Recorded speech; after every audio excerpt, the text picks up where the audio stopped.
Here it comes. Here it comes. Hi, Lenny! Tie's down. Tie down.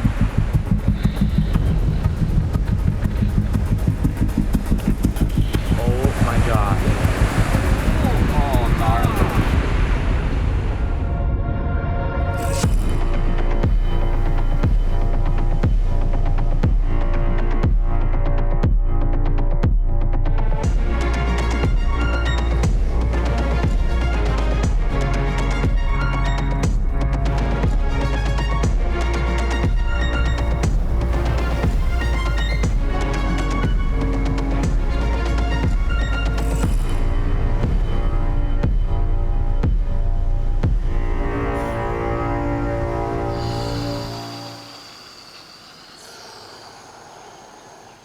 10 seconds.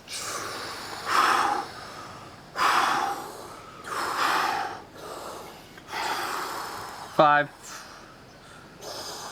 Time.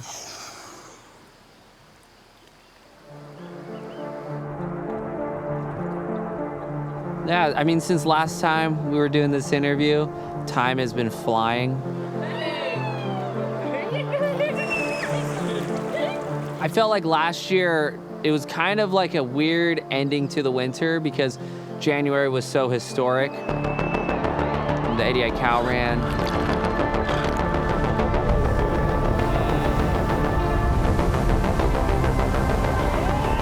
Big waves out of Jaws. Just as I was gaining momentum, February hit and it went flat.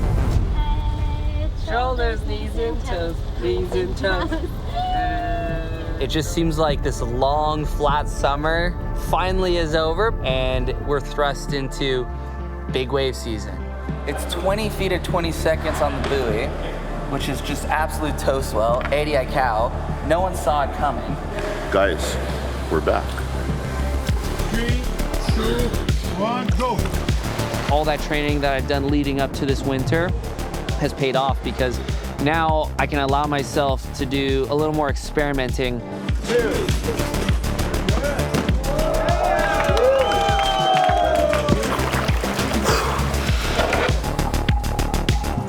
The sun's coming up, we're already late. So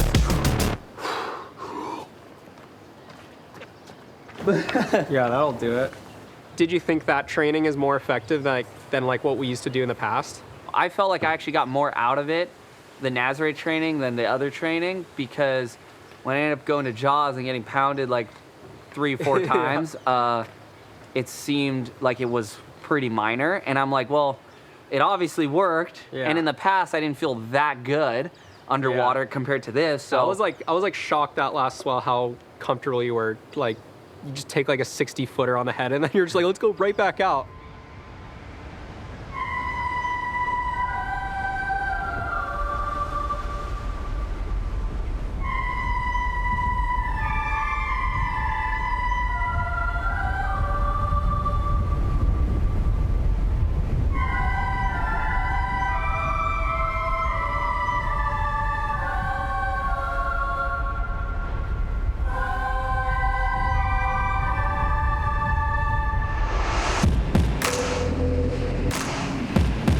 every surfer, every big wave surfer is praying for an El Niño season. The El Niño season and hype is real, for sure.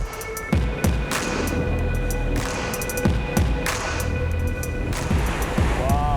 El Niño is like high quality monster surf. Tie on, tie on.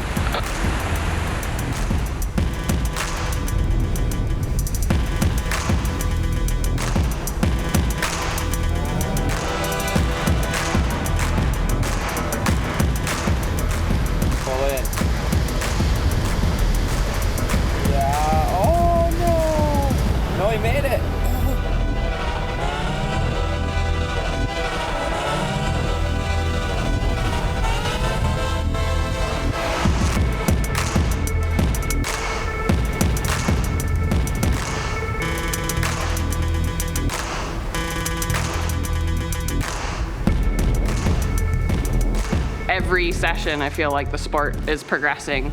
Oh my God, look at this thing. Oh my God! Whoa! The best wave of the day on that swell was ridden by a 15-year-old kid from Maui. I think he set the bar for all the 15-year-olds out there to follow. It's always good to see people pushing their limits and pushing the limits of the sport. Maui is known for pushing the level of water sports in general. That wave that was ridden on a foil was just absolutely mind-blowing. Seeing Matt drop in on that wave, he let go of the rope so deep that we honestly just thought he was a goner.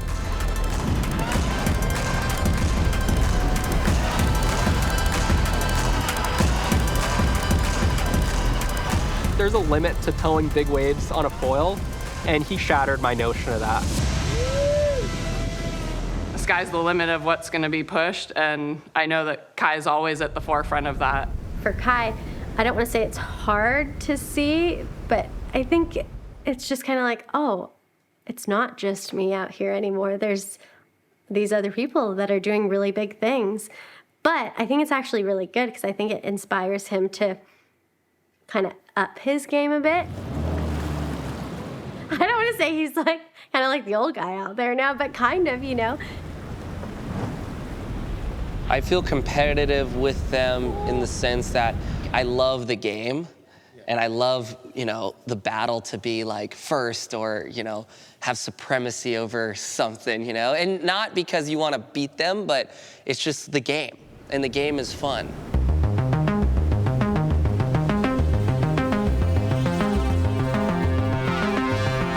It feels like he's already so far ahead of everybody when it comes to towing.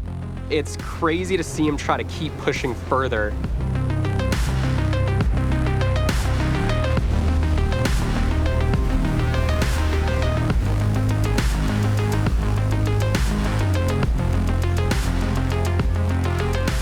Ridge and Kai are there every time it's good, and they're always pushing the level of the sport.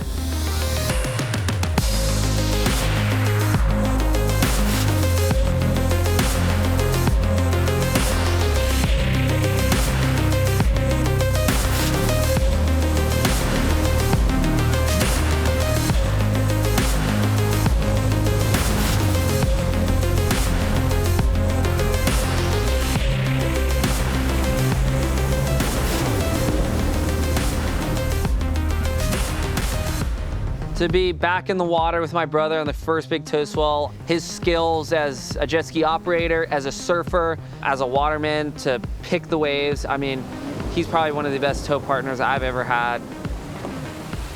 Kai being, you know, such a veteran out there and having like a 12-year jump start on me is like such an advantage for me personally because he teaches me all those secrets that he had to learn the hard way.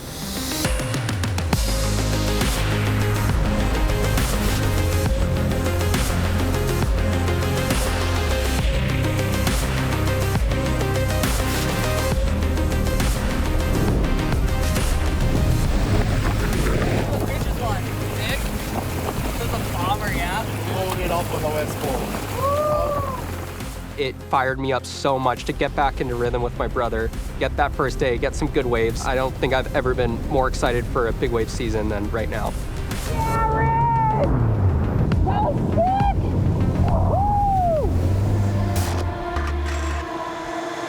For Kai, he was so fired up to just start the year off strong, start with a brand new trick that he's never done before. That led to me having to make a lot of rescues through the day. All of a sudden, I see everyone pointing or get the radio call, and I have to do like the quickest U-turn of my life. Adrenaline was firing on every cylinder.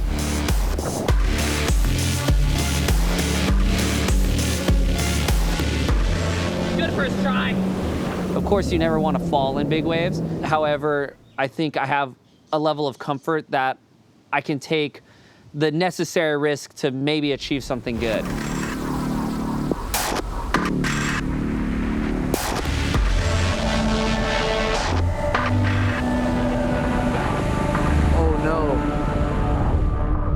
Every one of us eventually finds that moment, that limit where it puts you in check. Tie's down, tie down. Oh my God.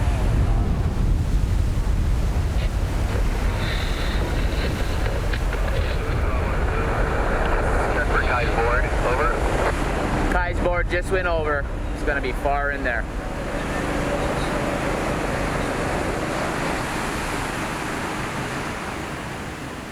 There's consequences to trying new things out there.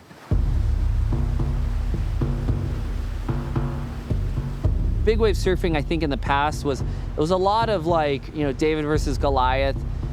Part of big wave surfing was the survival component, and it still is for sure, but I think in recent years we've seen a transition to like, we know we can survive the biggest waves in the world, but what can we do when it comes to performance on these waves? What is the limit?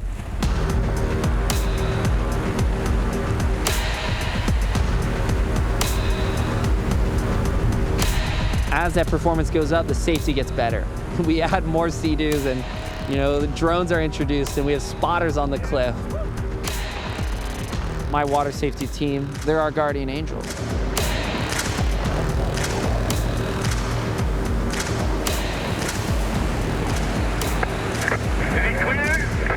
Well, working with a guy like Kai is this, we gotta push ourselves too. At his level, we gotta, you know, step it up a notch on ours. So it makes our jobs pretty interesting. Because when he fails, when he's trying to do that, we gotta pick up the pieces for him.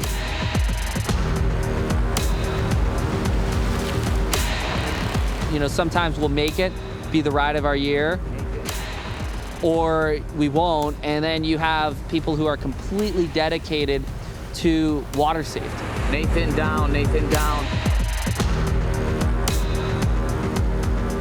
I wouldn't take the risks I would take without knowing that those guys are there.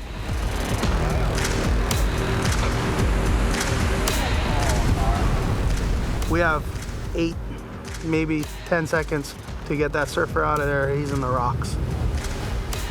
The zones that we have out here is zone 1. I don't care how good you are out there, everybody misses. Zone 2 is in here.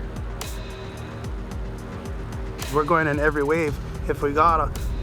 Somebody wipes out and they're under the water for a long time. It's like, oh, 2-wave held down. You know, next is unresponsive. Then zone 3 is anything up on the rocks. Oh no. Ola and Kai down, Ola and Kai down, ski down. Watch out for this.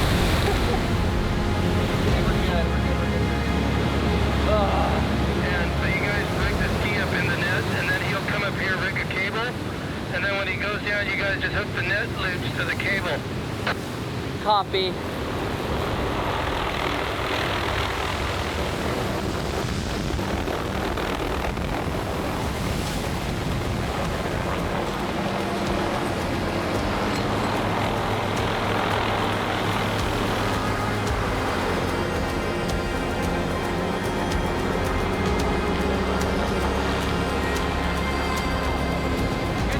That was perfect.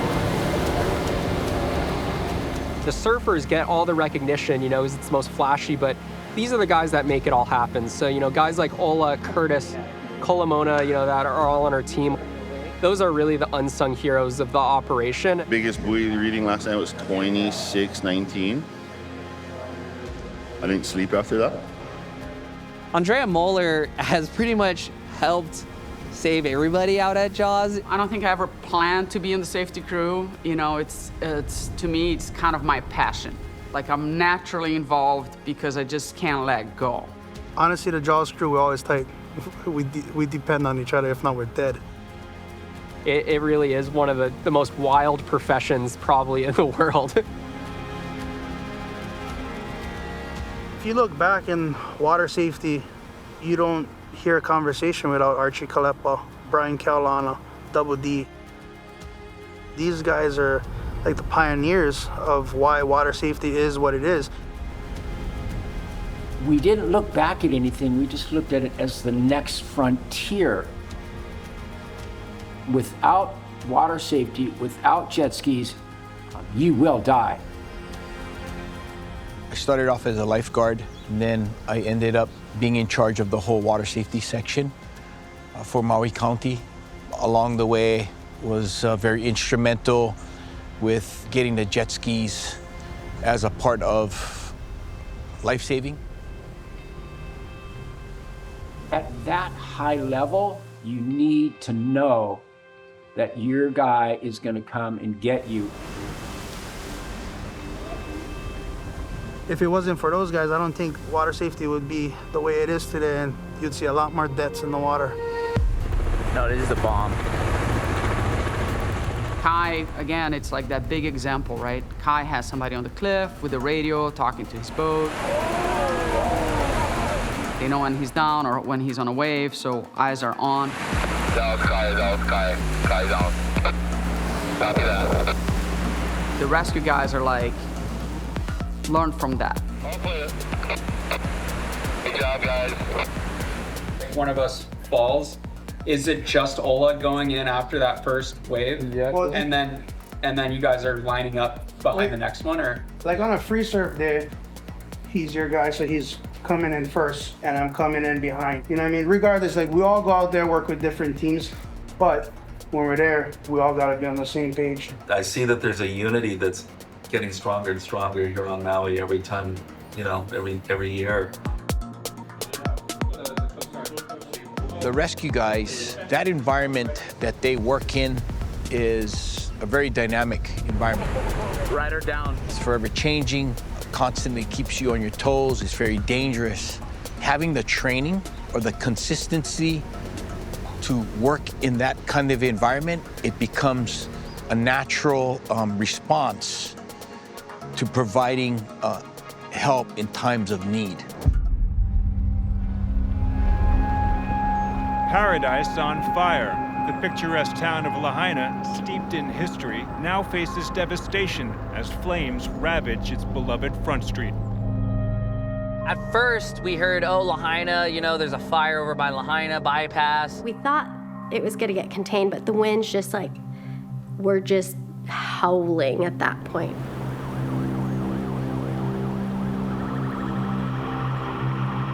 By that time, all communications had been wiped out. Cell phones weren't working, the cell towers went down.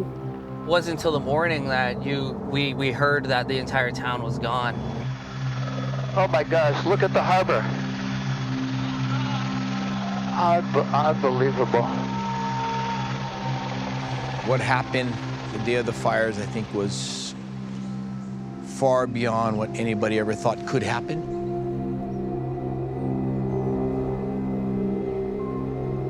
It was horrible.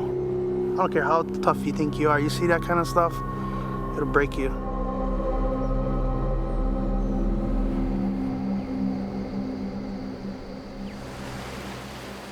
The day after, it was instantly a thought of like, how can we help? What can we do? There's only so much that we could do for the actual burn zone.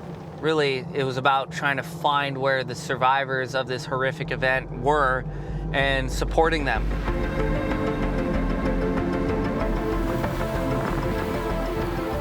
You know, we kept the wheels turning because a lot of people could not get supplies, you know, for over a week.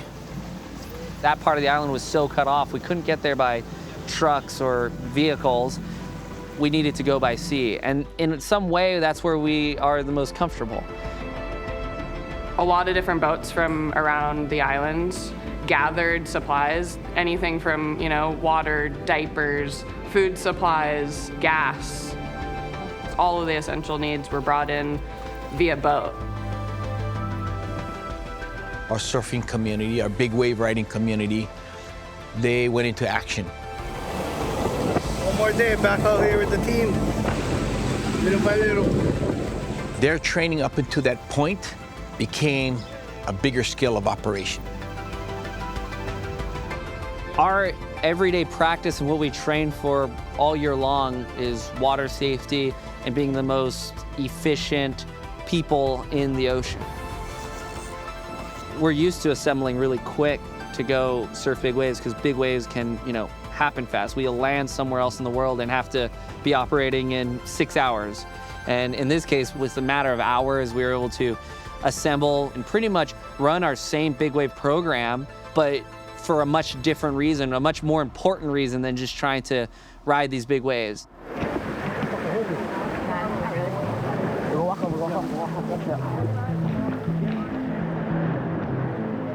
To see the skills that we practice in the ocean for surfing be put to use in a disaster situation and how tight that community is, it was just incredible to witness. Through all of that dedication and preparation for big wave rescue work, big wave riding, I think they realize there's a greater value in what they do. Right on, you guys. Thanks so much. The rescue guys' action was super, super important and a critical role to the ongoing success that is happening and needs to continue to happen right now in this community, the community of Lahaina.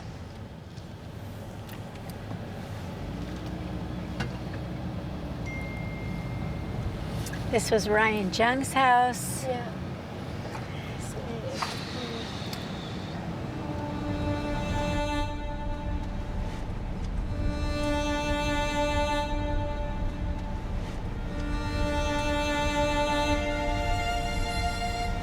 Going to elementary school, middle school, high school in Lahaina, like that was home.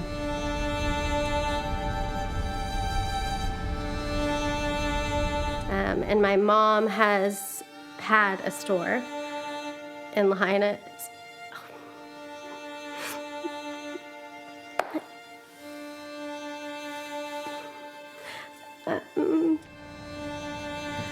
Here's our store.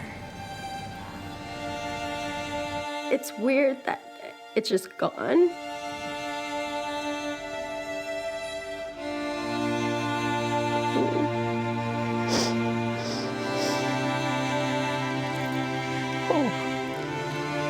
Yesterday hit the 4-month mark since the fires, and this is our first time back to the site of the store. Like, you see pictures and stuff, but it's just driving through it hits a lot harder. We've had so many people in the community that lost their business, lost their home, lost loved ones, so. Compared to like what most people lost, we are like small scale. It is just stuff, and our kids and our grandkids were okay, and you know, that was a blessing because we didn't know for sure till the next day if they were okay. So it really put it into perspective, you know, that this is all just, it's replaceable, it's stuff.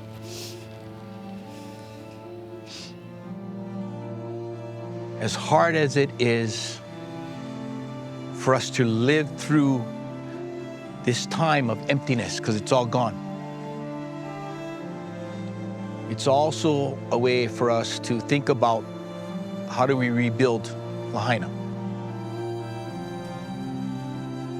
Lahaina was always and still is a happy place.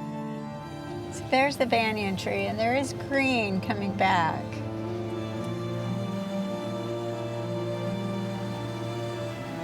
The Lahaina fires was a moment in my life that was life-changing.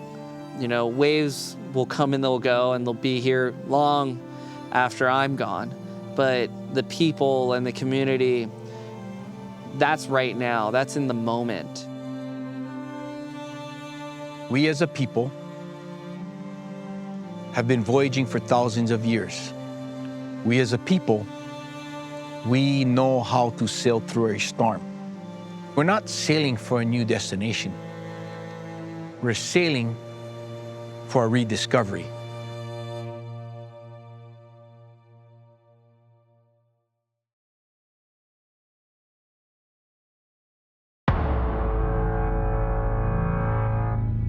Kai is on the beach. Hopefully he's okay. Here we go. This is a replay of what we saw during the commercial break. Kai way up forward. Oh, I don't even know, dude. I was blacked out. I woke up in by the showers, and I did not recognize where I was. Oh my god, dude, that's so good.